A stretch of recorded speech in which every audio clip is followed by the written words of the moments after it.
소통하는 의정, 공감받는 의회, 충북 의정 스케치입니다.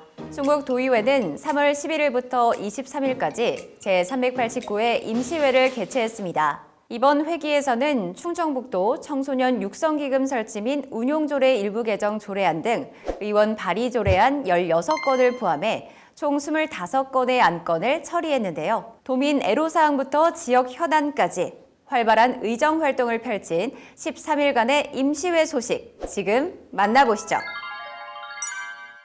충북 도의회는 지역 간호인력 확충을 위한 의료법 등 재개정 촉구 건의문과 진정한 자치경찰제 시행을 위한 대정부 건의문을 채택했습니다. 채택한 건의문은 지역 현안 해결을 위한 굳은 의지를 담아 국회를 비롯한 중앙부처와 관계기관에 전달했습니다. 제1차 본회의에서는 박우양, 이수환 의원이 대집행기관 질문에 나섰는데요. 먼저 박우양 의원은 바이오 산업의 글로벌 도약을 위한 대책 마련을 요구하고 지역 경제 활성화를 위한 민간 소비 촉진의 필요성을 제기했습니다. 어떤 내용이 오갔는지 화면으로 만나보시죠. 기반이 잘 갖춰진 우송이 발전 속도와 바이오 산업 성과가 후발주자로 나타난 타 시도에 비해 성과가 부진한 이유에 대해 답변해 주시기 바랍니다. 이는 인천에 자리 잡은 대기업의 위탁 생산량이 크게 증가했기 때문에 충북이 인천에 밀린 것으로 파악이 됩니다. 다른 주요 지표에 있어서는 모두 전국 2위를 유지하여 민간 소비 촉진과 소득의 지역 외 유출을 최소화하기 위해서는 지역 내 소비 인프라 확충이 최선이라고 보는데, 도에서는 소비 진작을 위해 범도민 충북 소비 촉진 운동을 전개하여 지역 생산품 애용 운동 등을 추진해 나가고 있습니다. 이수환 의원은 충북 혁신도시 발전 방안으로 국립소방병원의 안병동 설치를 촉구했는데요. 의원님께 이번 질문을 준비한 배경을 직접 들어봤습니다. 시군별 암 환자 사망률이 증가하고 있고 지금 암 환자의 전체 병원의 의료 퍼센트를 놓고 보면 한 37%가 됩니다. 이번에 소방병원에서 안병동이 빠졌습니다마는 차후에도 안병동이 설치가 돼서 청주공항이 활주로 연장이 되고 그러면은 허브 암공항 의료센터가 되지 않을까, 저는 개인적으로 그런 생각을 한번 가져봤습니다. 차후에도 안병동이 꼭 만들어져서 충북에 우리 암 환자들을 어루만져 줄 수 있는 그러한 종합병원이 되기를 기원합니다. 진천 지역의 공동주택 개발로 학생 과밀이 예상되는 상황에서 교육 환경 개선의 필요성도 강조했는데요. 김병우 교육감의 답변 영상으로 보시죠. 김병우 교육감님께 질문드리겠습니다. 가칭 혁신초등학교 부지의 초중통합학교 신설에 대한 의견과 계획 말씀해 주시기 바랍니다. 우리 교육청은 이에 대한 대책 마련을 위해서 올해 안에 혁신도시와 인근 지역을 대상으로 초중학교 학생 배치 정책 연구 용역을 추진할 계획입니다. 학교 신설이 불가피하다고 분석되면 혁신도시 내에 가칭 혁신초 부지가 마련되어 있기 때문에 그 자리에 초중 통합학교를 신설하는 방안을 5분 자유발언에서는 9명의 의원이 충북의 여러 현안에 관해 소신 발언을 쏟아내며 정책 대안을 제시했는데요. 그 현장을 잠시 살펴볼까요? 유튜브 등을 통해 세계 각지에서 실시간 중계할 수 있는 차별화된 비대면 행사 프로그램 확대와 다양한 방식의 행사 운영이 주민의 생존권 보호와 지속가능한 지역사회 실현을 위해 더 이상 업계의 입법저지 활동에 속아선 안 됩니다. 그래서 본 의원은 청년들을 위한 공간으로 지하상가를 활용하는 방안을 말씀드리고자 합니다. 보조금 사업을 갑자기 재난지원금으로 둔갑시켜 재난지원금이 부풀려진다면 충북 도민들은 과연 충청북도를 신뢰할 수 있을까요? 군부독재 종식과 민주화를 외치는 미얀마 시민들에게 대한민국 충청북도에서 연대와 지지가 얼마나 소중한지 잘 알고 있습니다. 충북 먹개비는 청주페이, 제천 화폐모와 진천 사랑상품권 등 지역 화폐와 연결로 이용 실적이 증가 추세에 있으나 향후 운영 활성화를 위해 이용자들에게 다양한 서비스를 지속적으로 확대할 필요성이 있습니다. 도민의 세금으로 시행하는 무상급식을 도내 농산물로 우리 아이들에게 공급될 수 있도록, 그리하여 우리 아이들이 건강하고 자라고 충북 도민의 긍지를 갈 수 있도록 농어촌 공사에서 지역을 고려하지 않고 행정 편의적으로 묻힌 묘저수지 대신 진천 군민과 초평면면이 생활하며 피부에와 닿을 수 있는 초평저수지라는 이름을 대한민국 국민들이 인식하고 사용할 수 있도록 대응을 해주시기 바라며, 과거조사도 재발 방지도 방치와 같은 현실을 개선하기 위해 지역의 노동자와 도민의 안전을 책임질 의무가 있는 지자체가 가장 적극적으로 나서야 합니다. 오늘 이슈앤피플에서는 충청권 광역철도망 구축 사업에 관해 말씀해 주실 건설환경소방위원회 위원장이신 김기창 의원과 충청북도 일제잔재 발굴 및 교육에 관한 조례를 발의한 산업경제위원회 부위원장이신 송미애 의원님 모시고 이야기 나눠보겠습니다. 의원님 만나서 반갑습니다. 안녕하세요. 김기창 의원님, 충청권 광역철도망 구축의 국가계획 반영을 위해 충북도의회가 광폭 행보를 이어왔는데요. 이제 곧 정부 계획 발표를 앞둔 상황에서 충북도의회가 어떤 노력을 하면 좋을까요? 네, 충청권 광역철도망 구축 사업을 적극 지지하고 4차 국가계획에 반영돼 적게 추진될 수 있도록 막바지 총력을 기울일 예정입니다. 국가 균형 발전 및 광역철도망 건설의 당위성과 충청권의 의지를 대내에 알리고 164만 도민의 염원이 이루어질 수 있도록 의회 차원에서도 모든 역량을 집중하겠습니다. 네, 그동안 충북도의회를 비롯해서 민관정이 한마음 한뜻으로 노력해 왔는데요. 이렇게 모두가 염원하는 4차 국가철도망 계획에 충청권 광역철도망이 반영된다면 어떤 효과 기대할 수 있을까요?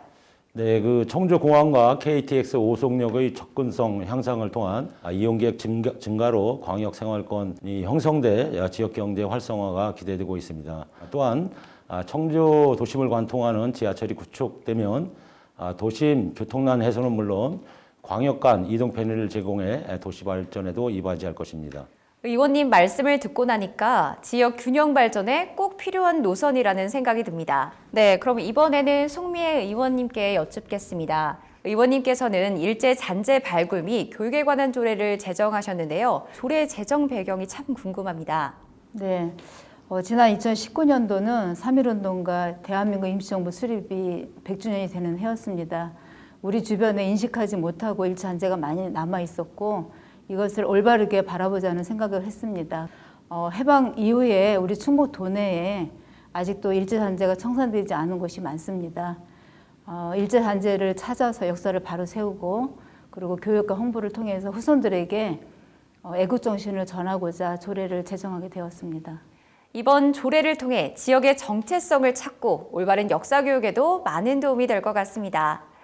일제 잔재물 발굴과 교육을 위한 도와 도교육청의 역할과 책임은 무엇이라고 생각하시나요? 충북도는 일제 잔재물 발굴과 이를 후손들에게 교육, 홍보할 수 있는 시책을 수립, 추진해야 합니다.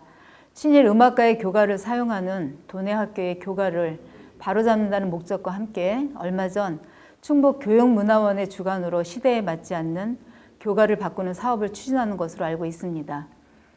이러한 노력들과 더불어 도교육청과의 협력을 통해 일제강점기 친일전제 현장 답사 등 다양한 형태로 교육과정에 반영될 수 있도록 노력해야 할 것입니다. 의원님께서는 우리 문화와 문화재에 관해서 관심이 참 많은 것 같습니다. 오늘 말씀 잘 들었습니다. 끝으로 도민에게 한 말씀 부탁드리겠습니다. 먼저 김기창 의원님께서 말씀해 주시겠어요? 네, 현재 우리나라는 수도권 중심의 국토 불균형이라는 위기에 처해 있습니다. 충청권 광역철도망 구축은 수도권의 과밀화 해소와 국가 균형 발전에 꼭 필요한 사업입니다. 국가 계획에 반영될 수 있도록 많은 지지와 성원을 보내주시기 바랍니다. 감사합니다. 이어서 송미애 의원님 말씀 부탁드리겠습니다. 네, 조례를 제정하기 전에 충북도에서는 일제잔재 청산을 위한 실태조사 보고서를 발간하였습니다. 우리 주변에 일제잔재가 남아 있어도 이를 인식하지 못하고 너무나 친숙하게 함께하고 있습니다. 실태조사 보고서를 바탕으로 도내 일제잔재를 명확히 파악하고 제대로 알려 미래를 향해 올바르게 나아갈 수 있도록 도민 여러분의 많은 관심 부탁드립니다. 네, 우리 도의 핵심 수건 사업에 대한 노력과 시대적 과제 실천을 위한 조례 제정까지 두 분 의원님께서는 도정에 많은 관심을 갖고 의정 활동에 힘써 주신다는 생각이 듭니다. 오늘 말씀 감사합니다. 감사합니다. 이번 회기 특별위원회 소식 전해드립니다. 청주국제공항 활성화 지원 특별위원회는 국가철도망 구축 계획과 청주국제공항 발전 전략에 대한 업무 보고를 청취했습니다. 균형발전 특별위원회는 충북 뉴딜 사업 공모의 추진 상황과 향후 중앙부처 대응 방안 등의 업무를 보고받았습니다. 충북선 철도 고속화 사업 지원 및 KTX 오송역 활성화를 위한 특별위원회는 부위원장을 선임하고 국가철도망 구축계획 추진 상황을 점검했습니다. 다음은 상임위원회 활동입니다. 정책복지위원회는 청주의료원의 올해 업무계획을 보고받고 조례안 5건과 건의안 1건을 각각 가결 채택했습니다. 행정문화위원회는 충청북도 거리공연 활성화 및 지원 조례안 등 조례안 3건, 계획안 1건을 원안 가결하고 건의안 1건을 채택했습니다.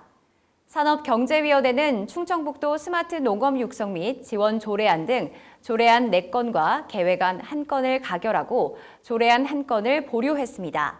건설환경소방위원회는 조령산 자연휴양림 운영 및 관리 조례 일부 개정 조례안을 심사에 가결했습니다.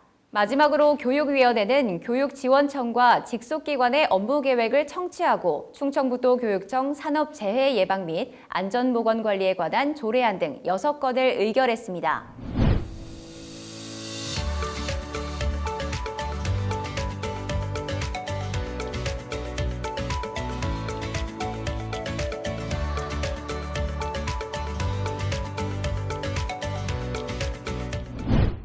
충북도의회는 이번 회기에도 변함없이 현장 중심의 의정활동을 통해 현안 사항을 폭넓게 점검했는데요. 먼저 박문희 의장은 전국 시도의회 의장협의회 제2차 임시회에 참석해 자치경찰제 제도 개선을 정부에 건의했습니다. 충북도의회는 3월 15일 정부 4차 재난지원급 지급 대상에 농어업인을 포함할 것을 강력히 촉구했습니다. 16일에는 청주시의회 5개 시민단체와 함께 충청권 광역철도망 지지 서명부를 국토부에 전달했습니다. 정책복지위원회는 3월 12일 현양복지재단을 방문해 운영 실태를 점검하고 현장 의견을 청취했습니다. 행정문화위원회는 공유재산관리계획 심의 대상지를 찾아 사업계획과 추진 현황을 점검했습니다. 교육위원회는 단재고 설립부지 등 주요 사업 현장 4곳을 방문해 운영계획을 점검하는 등 소통 의정 활동을 펼쳤습니다. 3월 24일에는 정책토론회를 개최해 포스트 코로나 시대 문화예술교육의 미래를 모색했습니다. 희망과 생명력 넘치는 새봄을 맞아 풍성한 의정 활동이 눈에 띄는데요. 혹독한 추위를 견디고 피어난 봄꽃이 아름답듯이 지난해 모든 아픔과 시름을 잊고 도민의 행복이 활짝 피어날 수 있도록 충북도의회는 더 힘차게 뛰겠습니다. 이상으로 충북 의정 스케치를 마칩니다. 시청해주신 여러분 고맙습니다.